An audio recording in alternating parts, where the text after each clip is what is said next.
Pisetimi ka mirë, po për motive dhe shumë herë të plasëm për shkak se është pasë shumë e hershme.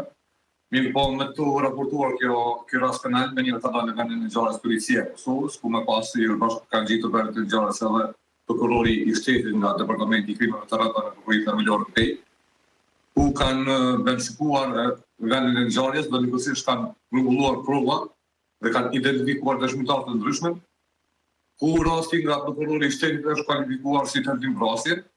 Për momentin ende është në arrestim personi dyshuar, mirë po jemi duke punuar intensivisht bashkë me policinë e Kosovës, që i njëjti të lokalizohet dhe më pas të arrestohet. Dhe çfarë ndodhi pra në vendin e ngjarjes?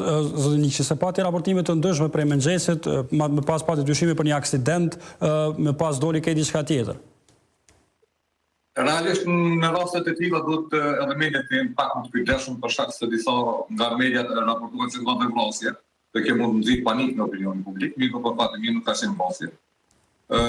Dyshohet që me vetur ka tentuar ta pripë nga jeta viktimën, mirë po për fatin mirë njëti i ka psuar realisht pasoja fatale, ku pas të marrë një çështë i ruar është të ditë.